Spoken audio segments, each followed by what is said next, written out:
యేసుని ప్రేమ ఛానల్కి స్వాగతం. దయచేసి ఈ ఛానల్ని లైక్ చేయండి, షేర్ చేయండి, సబ్స్క్రైబ్ చేయండి.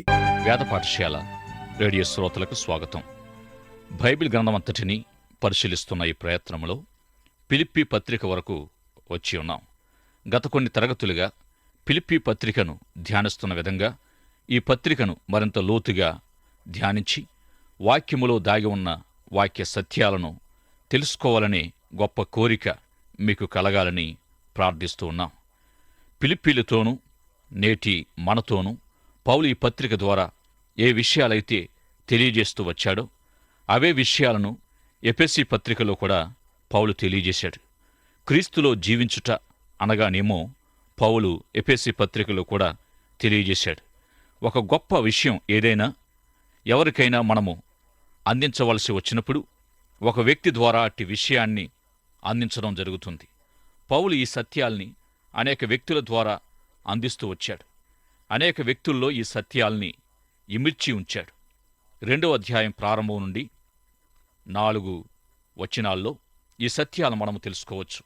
కావున క్రీస్తునందు ఏ హెచ్చరికైనను, ప్రేమ వలన ఆదరణ అయినను, ఆత్మయందు ఏ సహవాసమైనను, ఏ దయారసమైనను, వాత్సల్యమైనను ఉన్న ఎడల మీరు ఏక మనస్కులగునట్లుగా ఏక ప్రేమ కలిగి ఏక భావము గలవారుగా ఉండి ఒక్కదాని యందే మనసుంచుచు నా సంతోషమును సంపూర్ణము చేయుడి.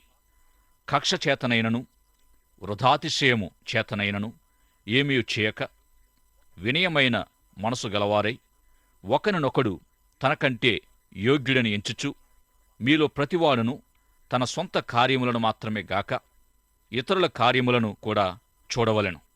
ఫిలిప్పీ పత్రిక క్రీస్తులో జీవించుట అనే సత్యాన్ని తెలియచేయడం మాత్రమే కాదుగాని క్రీస్తుతోటి జీవితం కొరకైనట్టి మాదిరిని, నమూనాలను కూడా చూపించింది. ఫిలిప్పీలకు పౌలు వ్రాసిన ఈ ప్రేమలేఖలో సహవాసాన్ని గూర్చి వివరించే అంశాలు, సహవాసం యొక్క లక్షణాలు ఇవ్వబడ్డాయి. ఇంకా పౌలుకు ఫిలిప్పీ విశ్వాసులకు మధ్యనున్న ప్రేమ సంబంధం కూడా తెలియచేయబడింది. సంఘము ఏనాడు కలిగి ఉండనంతటి గొప్ప సువార్తికుడిగా పౌలును ఫిలిప్పీ సంఘం ప్రేమించింది. దేవుని వాక్యాన్ని, క్రీస్తు సువార్తను ప్రకటించి ప్రపంచమంతటా క్రీస్తు సంఘాన్ని స్థాపించాలన్నదే పౌలు యొక్క ఏకైక కోరిక, ఆశయం, అభిప్రాయమయ్యుంది. ఈ కారణంగానే పౌలు ఫిలిప్పీ సంఘాన్ని ప్రేమించాడు. అతడు రోమా జైలులో ఉన్నప్పుడు ఫిలిప్పీ సంఘము పౌలుకెంతగానో సహకరించింది. ప్రతి అధ్యాయాన్ని వాటిలోని అంశాల ప్రకారం మనం ధ్యానించవచ్చు. మొదటి అధ్యాయములో క్రీస్తులో జీవించుట కొరకైనట్టి కోరిక, 2వ అధ్యాయములో క్రీస్తు కొరకైనట్టి జీవితానికి నమూనాలు. ఈ 2వ అధ్యాయము ఎంతో ప్రయోగాత్మకమై ఉంది. 3వ అధ్యాయములో క్రీస్తునందలి దేవుని ఉన్నతమైన పిలుపు, ఈ అంశాన్ని క్రీస్తులో మన జీవితం కొరకైనట్టి దేవుని చిత్తమని కూడా మనము పిలవచ్చు. 4వ అధ్యాయములో దేవుని శాంతి, సమాధానాల కొరకైనట్టి జాబితా. ఇక 2వ అధ్యాయపు అంశాన్ని కొంత మనం తెలుసుకుందాం. క్రీస్తుతోటి జీవితం కొరకైనట్టి నమూనాలను ఇచ్చే ఈ సందేశము ఎంతో ఆచరణీయమైంది. ఇక క్రీస్తు వంటి జీవితానికి సామాన్య వివరణగా మొదట దీనత్వం, ప్రేమ భావము మరియు క్రీస్తు వంటి జీవన విధానం లేక క్రీస్తు మనస్సు అని తెలియచేయబడింది. ఫిలిప్పీలకు పౌలు దీనత్వాన్ని, వినయ మనస్సును సూచిస్తూ వీటికి దగ్గరగా ఉండే ప్రేమ భావాన్ని కూడా బోధించాడు. ఇది ఏ విధంగా రుజువు పరచబడుతుందంటే ఒకరినొకడు తనకంటే యోగ్యుడిగా పరిగణించడంలో సాధ్యమవుతుంది. ఒకరినొకరం ఘనపరిచి గౌరవించుకోగలిగినప్పుడే దీనమైన వినయ మనస్సు బయలుపడుతుంది. మనం నిజంగా దీనులం, వినయ స్వభావము గలవారమైతే మన చుట్టూ ఉన్నవారంతా మన దృష్టిలో గొప్పవారిగాని కనిపిస్తారు. దీనత్వం అంటే సిగ్గు, బిడియంతో మనము నీచులుగా ఎంచుకోవడం కాదు. ఇక మనము ప్రేమ గలవారమైతే ఈ దశను కూడా అధిగమిస్తాం. ఈ ప్రేమ గలవారి సిద్ధాంతం ఏదంటే ప్రభు చెప్పిన రీతిగా ఇతరులు మనకు ఏదైతే చేయాలని కోరతామో అదే మనము ఇతరులకు చేయాలి. ఇది ధర్మశాస్త్రం మరియు ప్రవక్తల ఉపదేశ సారమయుంది. ప్రేమగలవారు తమ సొంత కార్యాలను మాత్రమే గాక ఇతరులను గూర్చి కూడా ఆలోచిస్తారు. మనము సాధారణంగా మన సమస్యలు, మన అవసరాలు, మన పరిస్థితులు, మనం ఎదుర్కొంటున్న ఒత్తిళ్లు, ఒడిదుడుకులను గూర్చి భారము కలిగి ఉంటాం. అయితే క్రీస్తు ప్రేమగలవారు సరిగ్గా తమ్ముని గూర్చి ఆలోచించుకున్నట్టే ఇతరుల నిమిత్తము కూడా ఆలోచిస్తారు. ప్రేమ తన స్వార్థాన్ని మించి ఎదుటివారి కోసం ఆలోచిస్తుంది. ఇక్కడ పౌలు చెప్పేదేమిటంటే, క్రీస్తు విశ్వాసులమైన మనమంతా ఒక్క ఆత్మ, ఒక మనసును కలిగినట్టి ఏకీభావముతో జీవించాలని చెబుతూ వచ్చాడు. వారిలో వారికి గల కక్షలు, పోరాటాలు, విభేదాలను ఉద్దేశించి పౌలు యువదియను, సుంటికేను అని వారిని ప్రభునందు సంబోధించి ఏక మనస్సు కలిగి ఉండండని వారిని వేడుకున్నాడు. క్రీస్తు వంటి మనస్సు కలిగి ఉండడానికి దీన మనస్సు, ప్రేమ మనస్సు కలిగి ఉండడం ప్రాముఖ్యమైంది. ఇక యువదియ, సుంటికే అని ఇద్దరు స్త్రీలు ఈ సత్యాలకు వారు కొంత భిన్నంగా ఉండి ఉండొచ్చు. అందరూ ఉపయోగించగల సమాజ సేవ ఆవరణాన్ని ఒక ఆమె సంగీతం అభ్యసించడానికి, మరొక ఆమె స్త్రీల ప్రార్థన కూటానికి కోరుకొని ఉండొచ్చు. ఇక సాధారణంగా క్రీస్తు విశ్వాసుల మధ్య చోటు చేసుకునే ఇట్టి విభేదాలు వారిలో ఉండే గర్వము, స్వార్థము మొదలైన వాటి ద్వారా తలెత్తవచ్చు. ఈ సందర్భంగా పౌలు వారి విభేదాలకు పరిష్కారంగా దీన మనసు, వినయ భావాలతో కూడిన క్రీస్తును పోలిన మనసును సూచించాడు. ఈ సత్యాలను తెలియజేస్తూ పౌలు కొన్ని మాదిరి జీవితాలను చూపిస్తూ వచ్చాడు. మాదిరి ఎల్లవేళలా ప్రాముఖ్యమైనది. ఒక్క మాదిరి 1000 మాటల కంటే యోగ్యమైనది. ఫిలిప్పీ పత్రికలో ఉపదేశం మాత్రమే గాక మాదిరి కూడా ఇవ్వబడ్డాయి. ఈ పత్రికలోని మొదటి ఉదాహరణ క్రీస్తు జీవితం. ఎలాగంటే, క్రీస్తు దేవుని స్వరూపం కలిగి ఉండి దేవునితో సమానంగా జీవించే భాగ్యము కలిగి ఉంటూ అట్టి స్థితిని విడిచిపెట్టకూడదని అనుకోకుండా దాసుని స్వరూపము ధరించుకొని మానవునిగా శిలువ మరణం పొందే స్థాయికి తగ్గించుకున్నాడు. గనుక దేవుడాయనను హెచ్చించి ప్రతి నామం కంటే పైనామాన్ని ఆయనకు అనుగ్రహించాడు. ఈ విధంగా పరలోకములోనివే గాని భూసంబంధమైనవే గాని సమస్తము ఆయనకు లోబడి ప్రతి మోకాలు ఆయన పేరట వంగి ప్రతి నాలుక ఆయనను ఒప్పుకొన్నట్లుగా ఆయన హెచ్చింపబడ్డాడు. తండ్రి అయిన దేవుని మహిమార్థం ఈ విధంగా జరుగుతుందని యేసుక్రీస్తు యొక్క మాదిరి జీవిత వివరణలో తెలియచేయబడింది. యేసు ప్రభు బోధల ప్రకారం దేవుని రాజ్యములో పైనున్నది అనబడినదంతా క్రిందికి రావాలి, హెచ్చైనది గొప్పది అనబడినదంతా క్రిందికి రావాలి, తగ్గించబడాలి. ఇందుకు మొదటి ఉదాహరణ యేసు ప్రభువే. ఆయన శిలువలో మన కొరకు మరణించడానికి పరలోకము నుండి ఈ భూమికి 7 మెట్లు క్రిందికి దిగివచ్చాడు. నిజానికి పైకెక్కడానికి, గొప్పవాళ్ళం అనిపించుకోవడానికి మనమెంతో ప్రయత్నిస్తాం. ప్రభు మనిషిగా మారాడు, మానవ రూపం ధరించాడు. ప్రభు దిగివచ్చిన మొట్టమొదటి గొప్ప మెట్టు ఇదే. సరే, మనిషిలా వచ్చాడు అంటే గొప్ప మనిషిగా కాదు సుమా, మనుషులకే దాసుడిగా వచ్చాడు. తండ్రికి విధేయుడయ్యాడు. ఎంతవరకంటే శిలువ మరణం పొందే వరకు లోబడ్డాడు. ఆయన పొందిన మరణం సామాన్యమైనది, సహజమైనది కాదు. ఆయన వస్త్రహీనునిగా చేయబడ్డాడు. కాళ్ళు చేతుల్లో మేకులు గ్రొచ్చబడ్డాయి. అవమానముతో శిలువకెక్కాడు. లోకపాపం కోసం మరణించాడు. ఈ విధంగా తనను తాను తగ్గించుకున్న ప్రభువును తండ్రి అయిన దేవుడు 7 మెట్లు పైకి హెచ్చించాడు. అన్ని నామముల కంటే పైనామమును ఆయనకు అనుగ్రహించి ప్రతి నాలుక ఆయనను ప్రభువని ఒప్పుకునేటట్లు, ప్రతి మోకాలు ఆయన పేరట వంగేటట్లు ఆయనను హెచ్చించాడు. ఈ విధంగా పరలోకమందున్నవే గాని భూమి యందున్నవే గాని తండ్రి మహిమ నిమిత్తం క్రీస్తు ప్రభువుకు లోబడేటట్లుగా దేవుడు చేశాడు. ఈ ఫిలిప్పీ పత్రికలోని మన కొరకైనట్టి అన్వయము ఏమిటంటే, క్రీస్తు వంటి దీన మనస్సు, తగ్గింపు, ప్రేమ, మన ఆత్మీయ జీవితాల్లో కలిగి ఉండాలని తెలియచేయబడింది. దీనత్వం, ప్రేమతో ప్రభు 7 మెట్లుగా క్రిందికి దిగి తగ్గించుకున్నట్లే నీవు నేను కూడా మనకంటే సాటివారిని యోగ్యులుగా ఎంచుతూ మన స్వార్థము చూచుకొనక ఎదుటివారి క్షేమం కోరుతూ క్రీస్తు ప్రేమనే కేంద్రంగా కలిగిన క్రీస్తును పోలి ఇతరులకు మాదిరికరంగా జీవించాలనేది ఫిలిప్పీ పత్రిక యొక్క ముఖ్య సందేశం. ఇక 2వ అధ్యాయములో పౌలు తన జీవితాన్ని మాదిరిగా చూపించాడు.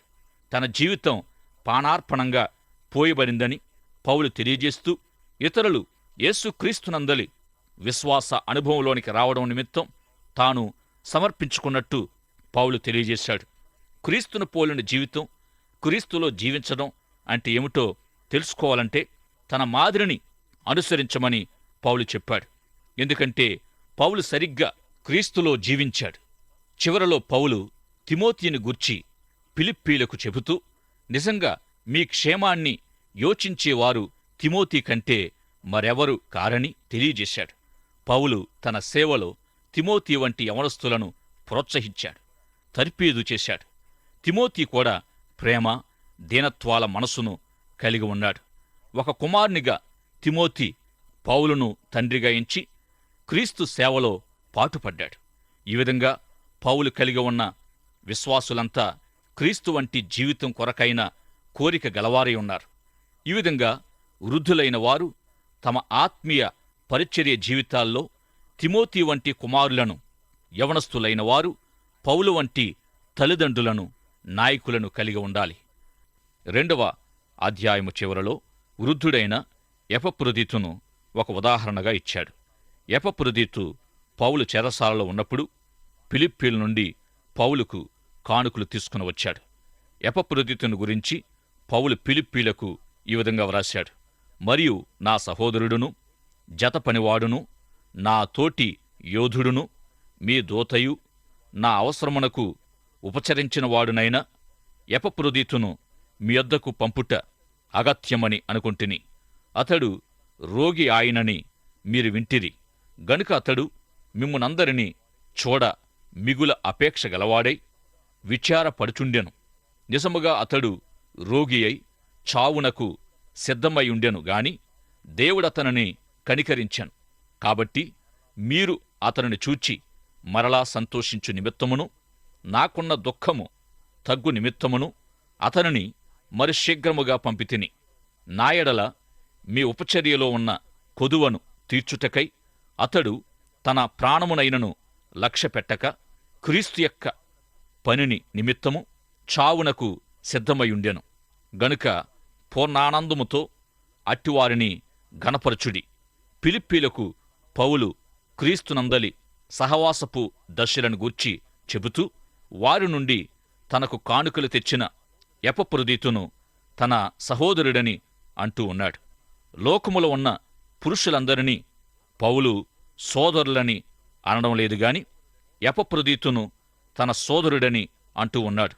తిరిగి జన్మించి దేవుని పిల్లలుగా పిలువబడే అధికారాన్ని పొందిన వారందరికీ 2వ కొరింథీ పత్రిక 6వ అధ్యాయములో పాత నిబంధనలోని ఒక వాక్యాన్ని పౌలు వ్రాస్తూ వచ్చాడు. దేవుడు తన ప్రజలతో అంటూ ఉన్న విధంగా, నేను వారిలో నివసించి సంచరింతును, నేను వారి దేవుడినయుందును, వారు నా ప్రజలయుందురు. కావున మీరు వారి మధ్య నుండి బయలు వెడలి ప్రత్యేకముగా ఉండుడి. అపవిత్రమైన దానిని ముట్టకుడని ప్రభు చెప్పుచున్నాడు.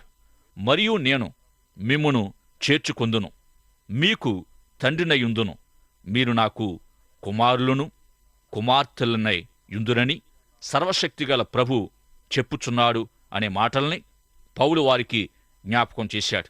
ఈ విధంగా రక్షణ పొంది క్రీస్తులో జీవిస్తూ దేవుని పిల్లలని పిలువబడే అధికారం పొందినవారే తప్ప అందరూ దేవుని పిల్లలు కాజాలరు. అందరూ మనుషులే అయినప్పటికీ వారంతా దేవుని బిడ్డలు కానందున సోదరీ సోదరులు కారు. ఈ విధంగా పౌలు క్రీస్తునందున్న ఎపఫ్రొదితును తన సోదరుడని పిలిచాడు. రక్షణ పొందిన వారంతా ఒక్క కుటుంబములోని సోదరీ సోదరులుగా ఎంచబడే అధికారాన్ని, శక్తిని కూడా వారు దేవునిలో నుండి పొందినవారై ఉన్నారు. అతడు జతపనివాడు, స్వార్థ పనిలో శ్రమించేవాడని కూడా పౌలు తెలియజేస్తూ వచ్చాడు. ఇక యేసుక్రీస్తునందున్న రక్షించబడినవారు అనేకులు అయ్యున్నప్పటికీ అందరూ దేవుని పనిలో పాలు పొందలేరు. మనతో పాటు అనేక మంది సోదరీ సోదరులు ఉన్నప్పటికీ, వారు మనము వారిని ప్రేమిస్తూ ఉన్నప్పటికీ, వారంతా మనతోటి శ్రమలో పాలు పొందడానికి ఒప్పందం చేసుకోలేరు. సమ్మతింపకుండా ఇద్దరు కూడి నడుతురా అని ఆమోసు గ్రంథం 3వ అధ్యాయం 3వ వచనములో మనం చదువుతున్నాం. ఈ విధంగా మనకెందరో విశ్వాసులు సహోదరులు అయ్యున్నప్పటికీ వారంతా మనతోటి పనివారు కారు. అయితే మన సేవలో ఎవరైతే భాగస్థులుగా ఉన్నారో అట్టివారే మన జత పనివారై ఉన్నారు. మరి ఒక స్థాయిని పౌలు తెలియజేస్తూ ఉన్నాడు. పౌలు ఎపఫ్రొదితును తన తోటి యోధుడు లేక సైనికుడని వర్ణిస్తూ ఉన్నాడు. పౌలుకు సహోదరుడు, జత పనివాడు, తన పరిస్థితులు లేక శ్రమ ప్రయాసలన్నిటిలో ప్రాణానికి సహా తెగించి పౌలుతో పరిచర్యలో పాలు పొందిన ఎపఫ్రొదితును సైనికుడని అంటూ ఉన్నాడు.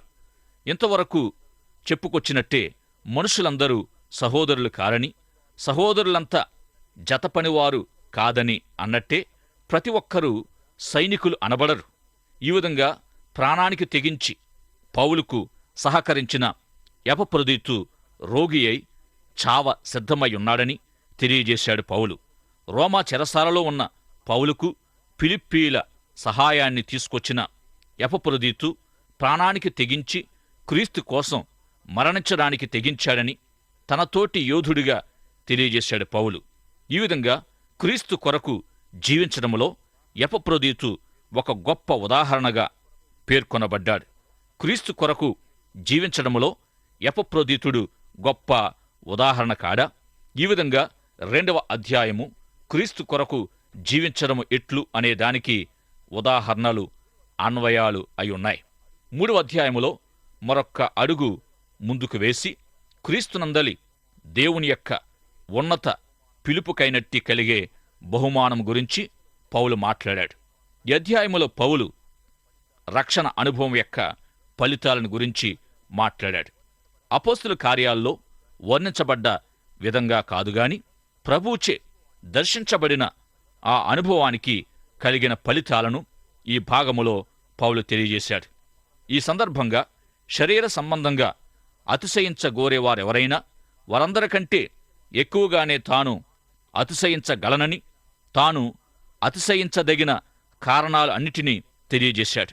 బెన్యామీను గోత్రములో పుట్టిన హెబ్రీయుడిగా, పరిసయ్యులకే పరిసయ్యుడిగా ఇత్యాది అర్హతలు అన్నిటినీ క్రీస్తుచే దర్శించబడిన తరువాత వాటన్నిటినీ నష్టంగా లేక పెంటతో సమానంగా పౌలు ఎంచుకున్నాడు.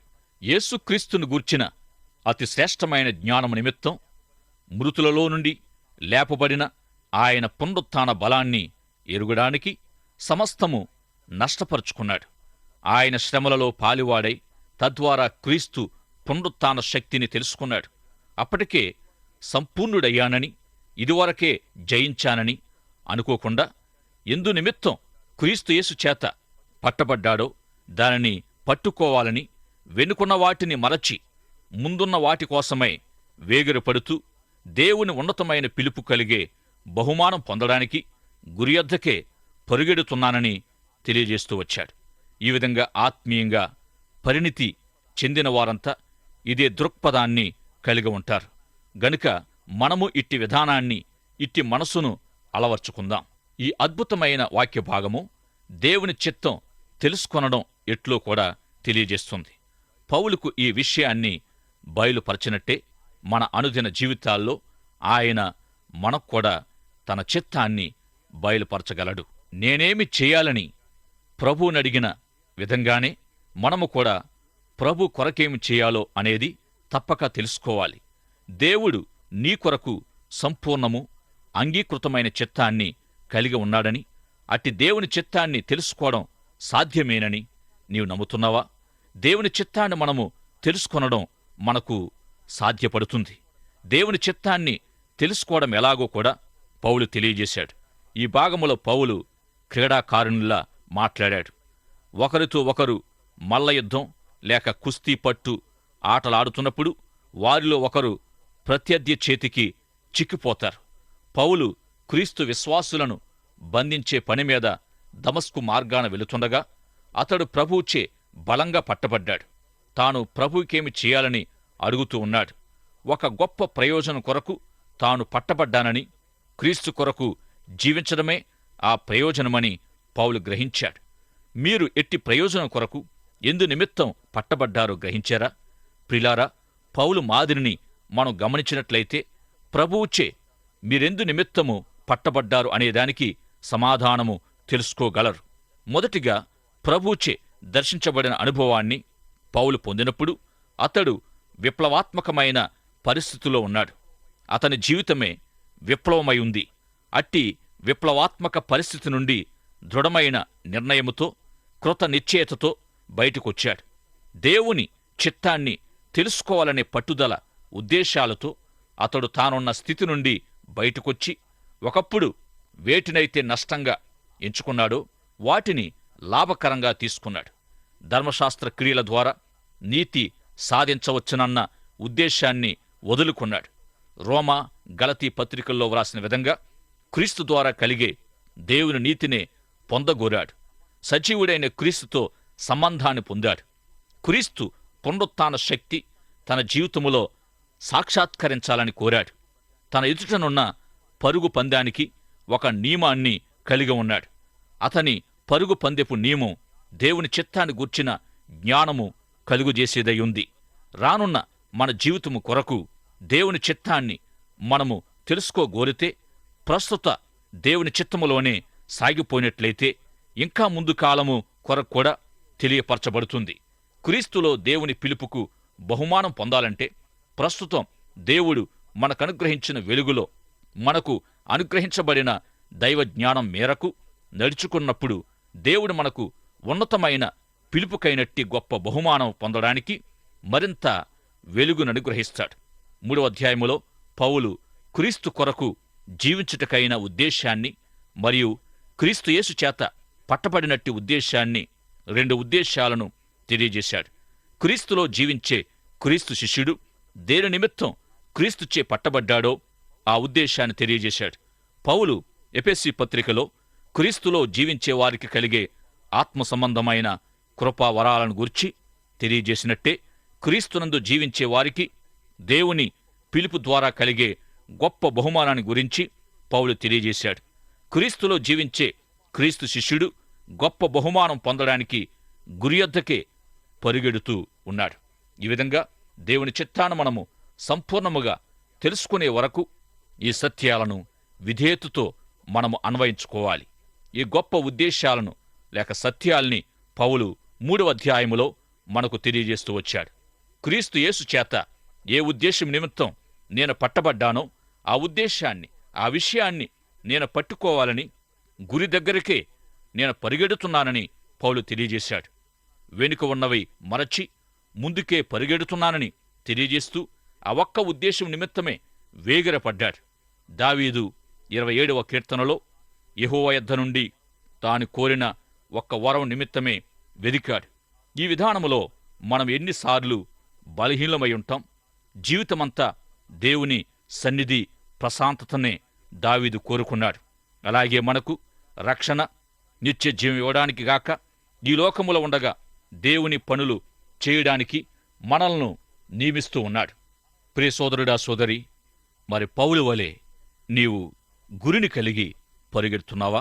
నిన్ను నీవు పరిశీలించుకోవలసిందిగా ప్రేమతో కోరుతూ ఉన్నాను. దైవాశీస్సులు. ఆమెన్. దయచేసి ఈ ఛానల్ని లైక్ చేయండి, షేర్ చేయండి, సబ్స్క్రైబ్ చేయండి.